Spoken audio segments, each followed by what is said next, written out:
Hola, ¿cómo están? Bienvenidos a nuestro programa Mujeres que Inspiran, una iniciativa de la AmCham, Cuenca e Imaquina. El día de hoy tenemos a nuestra invitada especial, Bernarda Ordóñez. Ella es abogada especialista en derechos humanos y equidad. Cuéntenos un poquito más, Bernarda, sobre qué le llevó a apasionarse sobre este tema tan maravilloso que son los derechos humanos. Hola, muy buenas tardes. Mi nombre es Bernarda Ordóñez Moscoso. Sin embargo, mis amigos y mis amigas me dicen Zuka y espero que también me puedan llamar así. Genial. ¿Cómo empecé con los derechos humanos, la equidad de género, los derechos de las mujeres? Diría yo en el colegio, cuando empecé a escuchar los primeros no puedo.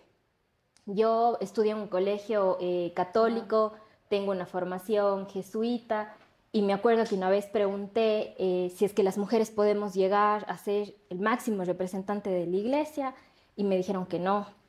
Y luego en la universidad, bueno, también en el colegio me dijeron que no hay mujeres astronautas, luego en la universidad igual me fui encontrando con algunos nos y eso me impulsaron a trabajar por la equidad de las mujeres, por una sociedad justa para todos y fue una historia que se sigue escribiendo. Qué hermoso, qué maravilloso antecedente, tan profundo y con propósito, porque es verdad, de hecho tenemos en nuestro código, yo trabajo con niñas y desde los 4 años que recibimos la palabra no puedo está intrínseca en todo, es increíble. Entonces, ¿cómo consideras que podemos cambiar esa visión o qué se ha podido realizar en estos años en tu trayectoria? Bueno, yo creo que muchas cosas han avanzado desde los primeros nos que recibieron las mujeres. Por ejemplo, justo este año son 30 años de una convención muy importante que reconoce nuestros derechos, como por ejemplo abrir una cuenta bancaria, estar en los negocios, estar en la política. Entonces, sí han habido cambios paulatinos y creo que lo más importante es transformar ese no en oportunidades. ¿Y cómo consideras que podemos transformar ese no? ¿Cuál es algo aplicado a nuestra vida personal como individuos? O sea, porque creo que si bien podemos cambiar o solicitar cambios, ¿no?, en políticas públicas, pero creo que todos podemos aportar. ¿Cómo consideras que podríamos hacerlo desde nuestra iniciativa? Viendo un poco para atrás y un poco viendo también en mi historia de vida, creo que dos elementos han sido muy importantes. El primero ha sido el conocimiento, entender, educarme muchísimo, no solo en conocimientos técnicos del derecho, sino también de liderazgo, conocer las luces y sombras de uno mismo. Y el segundo, para mí, ha sido muy importante las redes. Construir redes, por ejemplo, el AmCham fue una red muy importante a inicios de mi carrera profesional. Yo ni siquiera estaba graduada y ya fui parte de la red de jóvenes profesionales. Y así, cada uno de los pasos o escaleras que he ido subiendo han sido producto de estas dos circunstancias, conocimiento y redes. Y qué importante que es la parte de la formación. Creo que la educación es una herramienta poderosa que nos puede ayudar a evolucionar y también a entender a la otra parte. ¿Cómo consideras que la educación juega un papel dentro de este rol importante como la defensa de los derechos humanos? Para mí la educación siempre ha sido clave porque en el ámbito que yo me desempeño, que es seguridad, derechos humanos, equidad, siempre ha sido necesario tener que demostrar con hechos el punto en el cual yo he estado trabajando. Algo que no hablo mucho, pero yo con 30 años de edad asumí el Ministerio de Derechos Humanos de Ecuador en el año Wow. 2021. Y a los pocos meses, en octubre, estalló la crisis penitenciaria en el país. Y creo que si no hubiera tenido los conocimientos y la fortaleza para sustentarme en esos conocimientos, muchas cosas no se hubieran podido hacer, como la política pública de rehabilitación social. Cuéntanos justamente un poco más qué cambios o cómo el Ecuador puede dar una visión importante para poder evolucionar en este tema de los derechos humanos, porque siento que siempre podemos hacer más. Sí, yo creo que siempre se puede hacer más, pero una pregunta que a mí me parece importante compartir con todas las personas que nos están viendo es, cuando las mujeres lleguemos a espacios de toma de decisiones, ¿qué cambia? ¿Qué estamos aportando? Porque no es suficiente llegar o estar, sino hay que hacer realmente una transformación, sobre todo para las que nos siguen. Y en este caso puntual, creo que lo más importante es entender que los derechos humanos y la seguridad son dos caras diferentes de una misma moneda. Y creo que esos son los desafíos que hoy por hoy tenemos como país. El país actualmente enfrenta un problema bastante importante, que es acerca de la violencia. Cuéntanos, y de hecho creo que a partir de la pandemia esto pudo hasta potencializarse un poco más. Entiendo que hay cifras estadísticas que realmente lo aseveran.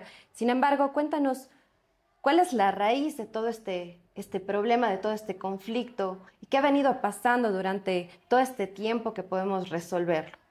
Sí, bueno, la violencia en el país es un problema muy, muy complejo, pero centrándonos en este mes, marzo, que las mujeres recibimos muchísima atención, también en el mayo, Día de la Madre, noviembre, Día de la No Violencia.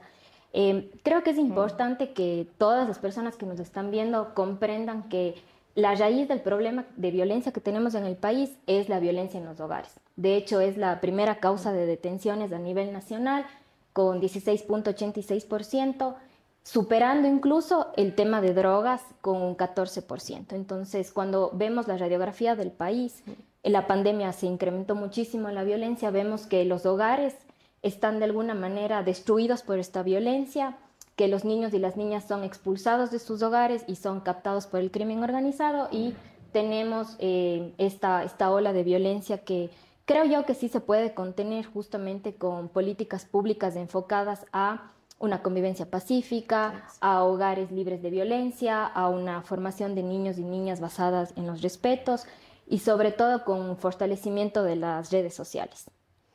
Entonces, como algo muy puntual, o sea, si el día de hoy podemos hablar sobre una herramienta clave que podemos hacer nosotros como sociedad, ¿cuál sería? Cuestionar la violencia en la casa, no normalizar esta violencia que le vemos en el día a día, como desde estás en la calle y se te cruza un carro y reaccionas, a los gritos, elevar la voz en la casa, porque los niños y las niñas son como esponjitas, absorben todo. Entonces, si nosotros estamos replicando esta violencia en los hogares, sí, va a ser lo que se vea después en la sociedad. Eso creo yo como a nivel de ciudadano, de familia, ya a nivel macro hay muchísimas más herramientas. Y de hecho, justamente, esa sería como la segunda pregunta, ¿no? A nivel país, ¿cómo podríamos proponer una política pública de cambio o proponer a través de la sociedad algo que de verdad pueda cambiar este pensamiento, esta forma o este patrón que hemos venido siguiendo año tras año, pero ya a través de una normativa? Es una pregunta bastante compleja porque normas tenemos un montón en el país, políticas públicas también tenemos un montón, pero creo que lo importante es comprender el diagnóstico de que estamos viviendo, que es justamente la violencia en los hogares. Creo que si nos concentramos en eso, a derrumbar esos paradigmas que tenemos, podemos construir sociedades equitativas en donde las mujeres y los hombres no están compitiendo, sino más bien estamos construyendo juntos y juntas este país que de hecho su origen etimológico es equidad. Entonces creo que cambiando las ideas se cambia también el país. Cuéntanos, Bernarda, ¿quién ha sido una inspiración, un referente para ti? Bueno, yo tengo muchísimos referentes y creo que lo que les decía, ¿no? Las redes han sido muy importantes porque cuando una mujer lo logra, entre comillas, logra ser presidenta, logra ser asambleísta, logra ser la directora ejecutiva de una cámara, no es sola, sino siempre está detrás muchas personas sosteniéndola y bueno, desde mi círculo más cercano, a mi hermana, a mi hermano, a mis papás, a mi mamá, por supuesto, que desde que era chiquita me llevaba a todos los sueños que tenía desde chiquita, ¿no? Pero ya en el ámbito, digamos, en el que me desenvuelvo, una mujer que fue muy importante en mi vida es Glorita Astudillo. Muchas personas le conocen aquí en Cuenca, una mujer muy entregada a las causas sociales, al acogimiento de niños y niñas justamente que viven en situación de vulnerabilidad. Y ella fue la que me animó a dar todos estos pasos del involucramiento en la política pública. Y hay muchísimas mujeres referentes y creo que eso es importante como mujeres, entender que no estamos en este mundo jugando al juego de las sillas, que gana la que te quita las sillas, sino hay que cambiar estas reglas y poner más sillas en la mesa, no quitarnos. Creo que eso es importante. Y lo que hablas es increíble porque es verdad, yo creo que a veces como mujeres deberíamos apoyarnos más. A veces no pasa siempre. Pero ahí, ¿qué nos puedes decir como mujeres? ¿Qué deberíamos hacer entre nosotras, ¿no? Porque al final esto no es un tema únicamente de mujeres, pero podríamos iniciar un espacio importante para apoyarnos y para que todo se normalice, porque hay cosas que simplemente pasan, se ejecutan, lo hacemos, pero lo hacemos muy... No se han normalizado algunos temas de la mujer, ¿no es cierto? Entonces, cuéntanos cómo podríamos crear una mejor red de mujeres. ¿Qué nos puedes decir acerca de eso? Yo creo que reconociendo y admirando lo que otras mujeres tienen para aportarnos a cada una de nosotras, y a mí esta metáfora de las sillas, del juego de las sillas, me Ujú. gusta muchísimo porque a veces creemos que no hay espacio para todas. Y por ejemplo, Mm. ahora que el país está cambiando mucho y caminando mucho hacia la paridad, hacia la equidad, creo que es importante reconocer eso, ¿no? Y también entender que no todas somos iguales, que existen diferencias y yo creo eso, y sabes, yo creo que es de todos los aspectos, no es solo en lo privado, no solo en lo público, también, por ejemplo, en el mundo artístico, ver a mujeres de hoy en día que realmente están dejando el alma en la cancha y que nos están mostrando que mientras más nos acompañemos entre nosotras, logramos realmente sueños imposibles. O sea, yo Mm. pienso 30 años atrás que les digo esta convención súper importante, antes era impensable que una mujer Wow. tenga su cuenta de Banco Sol. Usar pantalón, que le damos tan por hecho, no son ni 50 años que las mujeres podemos usar pantalón, entonces creo que de a poquito hemos ido caminando hacia la equidad. Realmente es una mujer bastante inspiradora. Creo que nos puede hablar sobre que los sueños nunca son suficientemente grandes, de que debemos seguir adelante, que a veces los límites y las barreras los ponemos solamente nosotros y que entre mujeres debemos apoyarnos, pero también debemos poner una silla más, ¿no es Sí. cierto? Qué linda esa analogía, esa metáfora que le da un gráfico muy claro sobre cómo poder aportar más en esta comunidad. ¿Cómo te gustaría cerrar este conversatorio? ¿Qué consideras que puede ser un mensaje poderoso que necesitamos escuchar todos, absolutamente todos, porque la sociedad está construida por hombres, mujeres, niños y todo? Cuéntanos. Bueno, hay muchas cosas que quisiera decir, pero principalmente a las mujeres y hombres que nos están viendo a través de estas redes.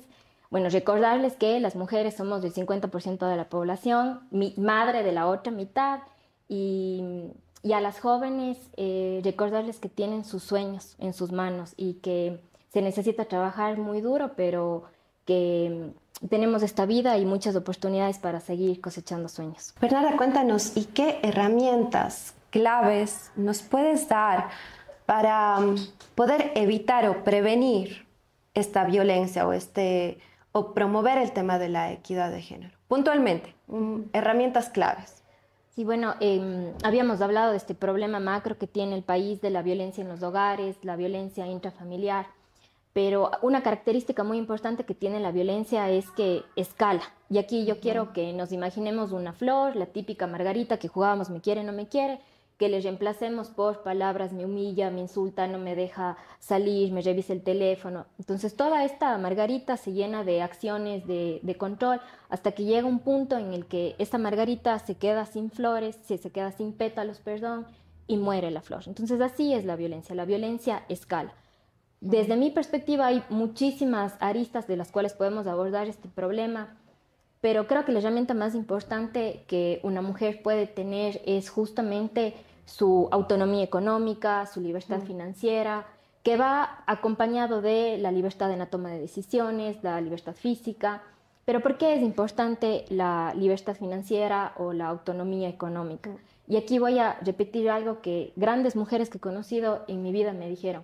Tener dinero, saber manejar dinero es tan importante Sí. para que el día de mañana no tengas que pedir plata para comprarte tus toallas sanitarias. ¿Sí? Así de importante es la libertad financiera.